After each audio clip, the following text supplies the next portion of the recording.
برادران ملت اسلام، السلام علیکم ورحمۃ اللہ تعالیٰ وبرکاتہ۔ ایک بار آقا نامدار مدنی تعداد دونوں عالم کی مختار احمد مصطفیٰ محمد مصطفیٰ صلی اللہ تعالیٰ علیہ وسلم کی بارگاہ بے کسب نامے عقیدت کے ساتھ محبت کے ساتھ نبی و آل نبی کی بارگاہ میں درود شریف کا نذرانہ پیش کرے۔ پورے بلند آواز سے اللہم صلی علی سیدنا مولانا محمد وبارک وسلم، صلو علیہ صلاۃ و سلام علیک یا رسول اللہ صلی اللہ تعالیٰ علیہ وسلم۔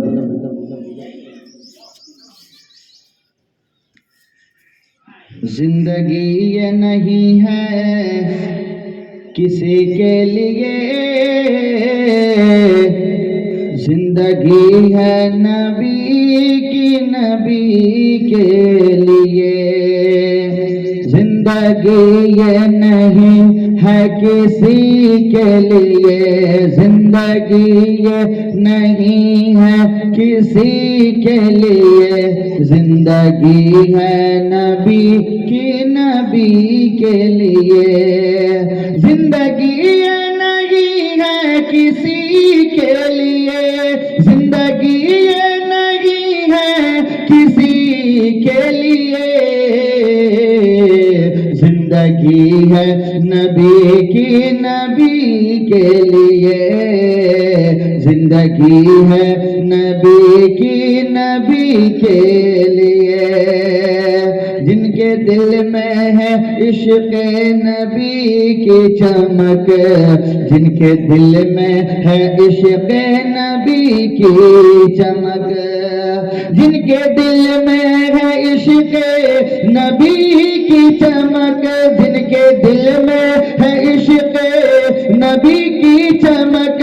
وہ ترستے نہیں چاندنی کے لیے۔ زندگی یہ نہیں ہے کسی کے لیے، زندگی ہے نبی کی، نبی کے لیے۔ مسلک اعلیٰ حضرت پہ قائم رہو، مسلک اعلیٰ حضرت پہ قائم رہو، مسلک اعلیٰ حضرت پہ قائم رہو، مسلک اعلیٰ حضرت پہ قائم رہو۔ زندگی یہی ہے ہر کسی کے لیے، زندگی یہ نہیں ہے کسی کے لیے، زندگی ہے نبی کی، نبی کے لیے۔ اختر قادری خلد میں چل دیا، اختر قادری خلد میں چل دیا، اختر قادری خلد میں چل دیا۔ خود والا ہے ہر ایک قادری کے لیے، زندگی یہ نہیں ہے کسی کے لیے، زندگی ہے نبی کی، نبی کے لیے۔ نہ سمجھ مرتے ہیں زندگی کے لیے، نہ سمجھ مکہ ہے زندگی کے لیے، جینا مرنا ہے سب کچھ نبی کے لیے، جینا مرنا ہے سب کچھ نبی کے لیے۔ چاندنی 4 دن ہے سبھی کے لیے، چاندنی 4 دن ہے سبھی کے لیے، ہے صدا چاند اب تم نبی کے لیے، ہے صدا چاند اب تم نبی کے لیے۔ عیش کر لو یہاں منکرو 4 دن، عیش کر لو یہاں منکرو 4 دن،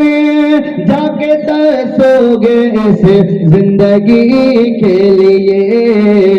زندگی یہ نہیں ہے کسی کے لیے۔ عاشق مصطفیٰ کی عجب شان ہے، عاشق مصطفیٰ کی عجب شان ہے، عاشق مصطفیٰ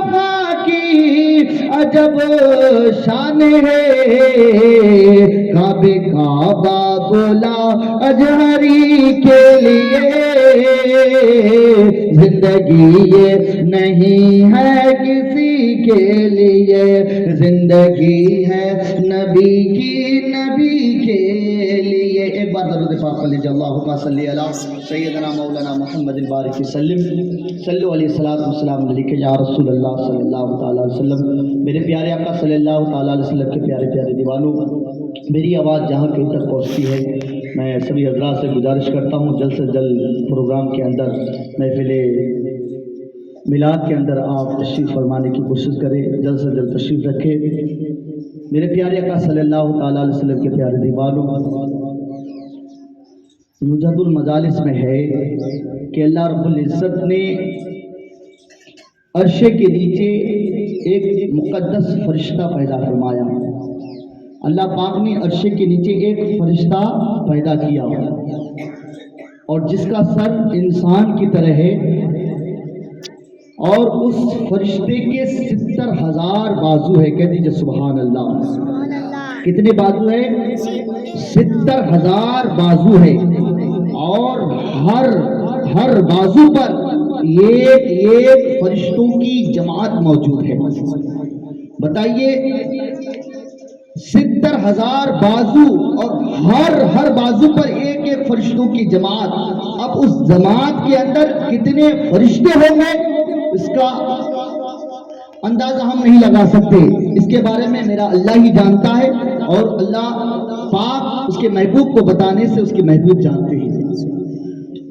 ہر بازو پر ایک فرشتوں کی جماعت موجود ہے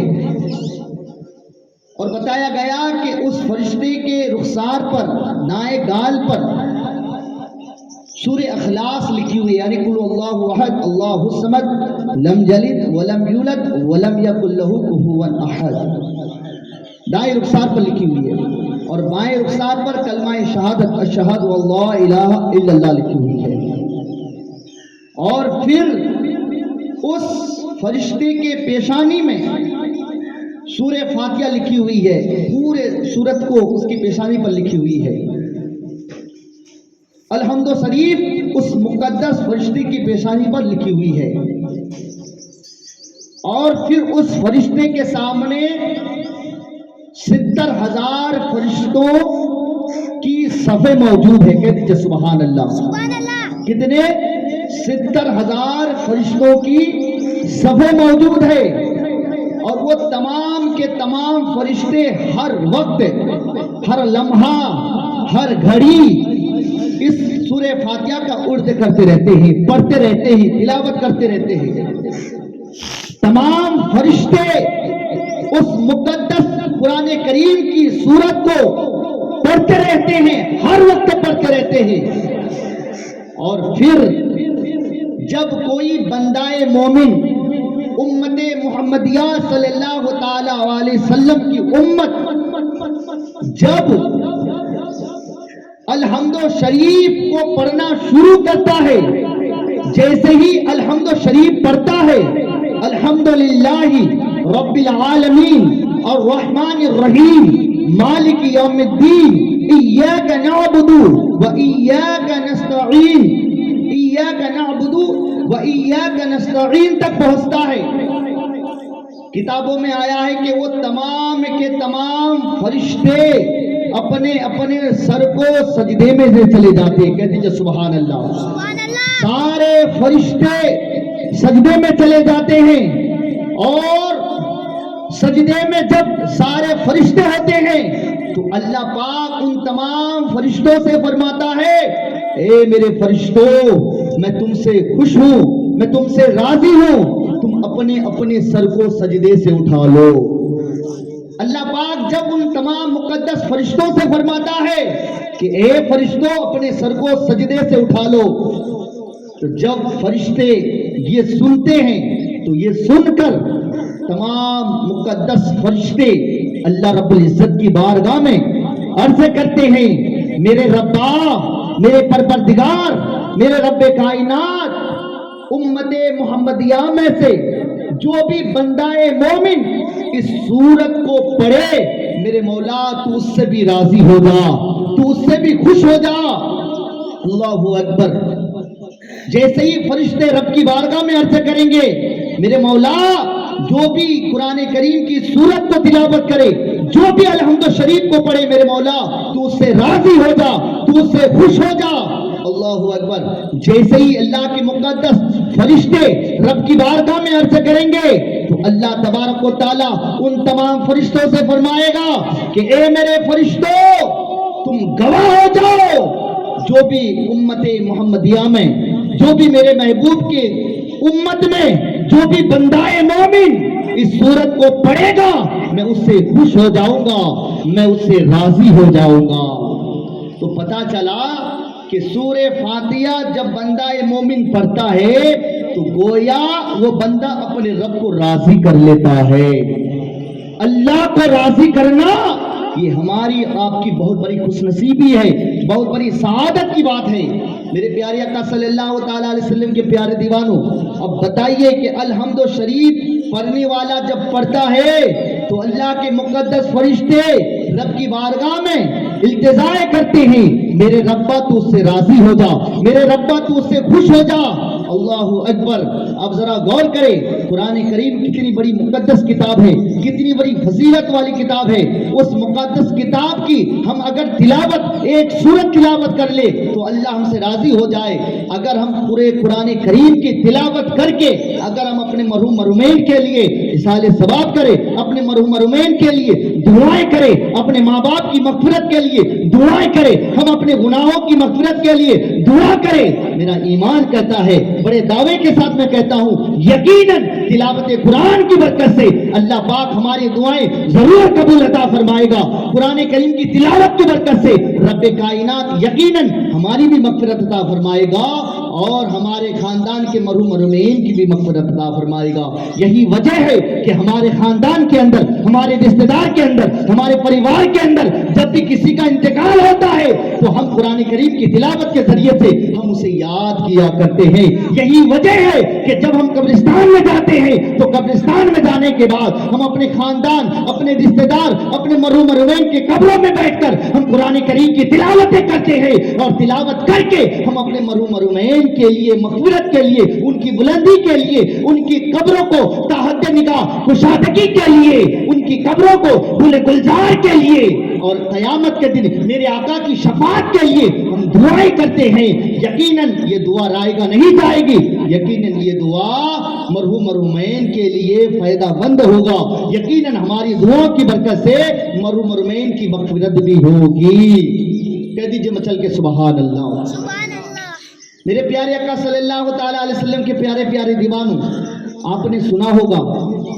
کہ جب حضرت عیسیٰ پیغمبر ایک قبرستان کے راستے سے گزر رہے تھے، ایک قبر پر نظر پڑی تو کیا دیکھا کہ اس کی قبر گڑی ہوئی ہے، جہنم کی گڑی بنی ہوئی ہے، جہنم کی آگ کے شعلے نکل رہے ہیں اور اس بندے پر عذاب الہی مسلط کر دیے گئے۔ جب عیسیٰ پیغمبر نے اس شخص کو دیکھا بڑا افسوس ہوا، آپ گزر گئے، لیکن جیسے ہی واپسی کے موقع پر اسی قبرستان کے راستے سے آپ کا گزر ہوا، پھر اس قبرستان کے اس قبر پر نظر پڑی، وہ قبر جو جہنم کی گڑی بنی ہوئی تھی، وہ قبر جس پر عذاب الہی مسلط کر دیے گئے تھے، جہنم کی آگ کے شعلے نکل رہے تھے۔ اللہ اکبر۔ جیسے ہی عیسیٰ پیغمبر نے اس قبر کو دیکھا تو کیا دیکھا کہ وہ قبر اب جہنم کی گڑی بنی ہوئی نہیں ہے بلکہ جنت کا باغ بن چکی ہے۔ کہہ دیجیے سبحان اللہ۔ وہ جس پر عذاب الہی مسلط کر دیے گئے تھے اب وہ جنت کا حقدار بن چکا ہے، وہ جنتی ہو چکا ہے اور ان کی قبر گل گلزار بن چکی ہے۔ تو حضرت عیسیٰ علیہ السلام نے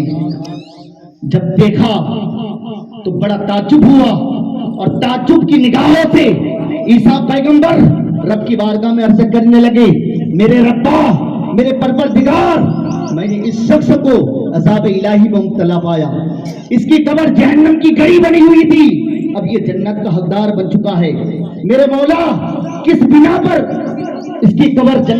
جہنم کی جو گڑی بنی ہوئی تھی اب یہ جنت کے حقدار بن چکے ہیں، ان ان کی قبر کیسے گلے گلزار بن گئے، اس طریقے سے عرض کرنے لگے نعرے تکبیر، نعرے رسالت، خلیفہ حضور شیخ الاسلام حضور سید امین القادری، نعرے تکبیر، نعرے رسالت۔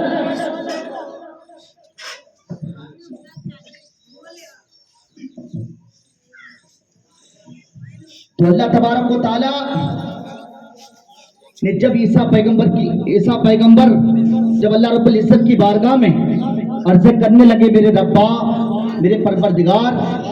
یہ جنت کے حقدار بن چکے ہیں، اس کی قبر جہنم کی گڑی بنی ہوئی تھی،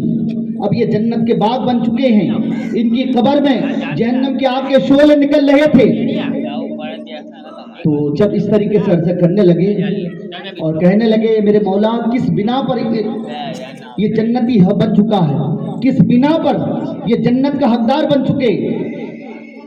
تو جب عیسیٰ علیہ السلام رب کی بارگاہ میں عرض کرنے لگے تو اللہ تبارک و تعالیٰ نے عیسیٰ پیغمبر سے فرمایا کہ اے میرے پیغمبر، یہ شخص بڑا گنہگار تھا، اس کو اس کی بدعمالی کی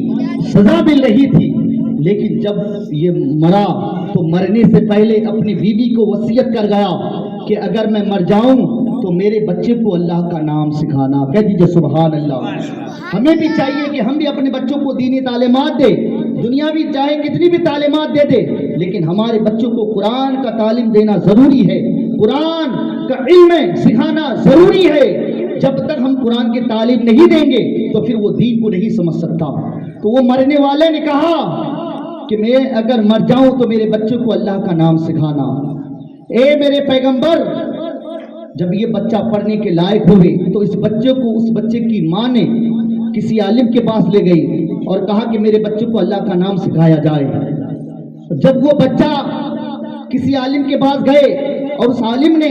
اسے اللہ کا نام، میرا نام سکھایا، جب بسم اللہ شریف پڑھایا، میرے پیغمبر یہ بچہ ایک طرف بیٹھ کر جب بسم اللہ شریف پڑھنے لگا، جب مجھے بار بار رحمان اور رحیم پکارنے لگا تو میری رحمت میں جوش پیدا ہوا، مجھے گوارا نہ ہوا کہ جو بچہ مجھے رحمان اور رحیم کہہ کے پکارتا ہو اس بچے کے باپ کے قبر میں جہنم کی گڑی بنی ہوئی رہے، اس پر عذاب الہی مسلط کر دیا جائے، مجھے گوارا نہ ہوا۔ اے میرے پیغمبر، وہ بچہ مجھے رحمان اور رحیم پکارتا گیا، میں اس بچے کے صدقے سے، مجھے رحمان اور رحیم پکارنے کی برکت سے میں نے اس بچے کے باپ کے ساری خطاؤں کو معاف کر دیا اور اسے جنت کا حقدار بنا دیا۔ ذرا غور کریں، بچہ اگر بسم اللہ شریف پڑھتا ہے تو باپ کی مغفرت ہو جاتی ہے۔ اگر ہم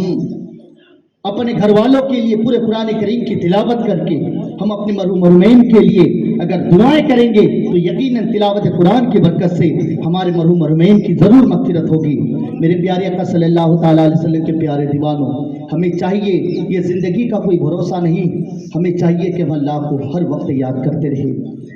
اللہ کا ذکر کرتے رہے۔ ایک صحابی رسول حضور صلی اللہ تعالیٰ علیہ وسلم کی بارگاہ میں آ کر ذکی یا رسول اللہ، اسلام میں بہت ایسی باتیں ہیں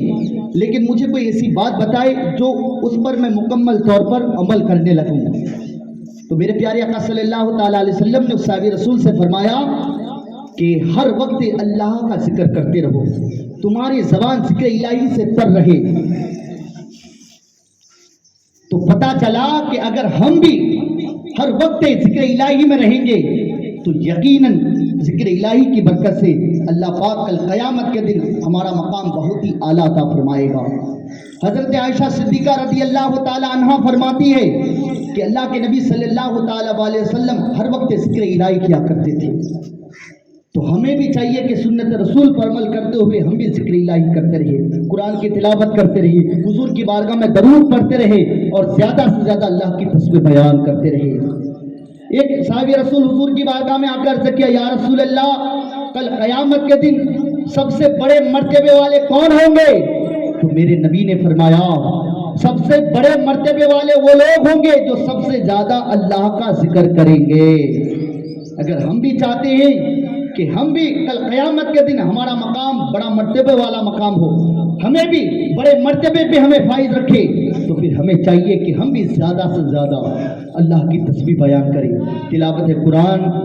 پڑھتے رہے، تلاوت کرتے رہے، حضور کی بارگاہ میں صبح شام ہر وقت ہر گھڑی ہر لمحہ عبادت کرتے رہے۔ کیوں؟ اس لیے کہ اللہ پاک نے ہمیں دنیا میں بھیجا۔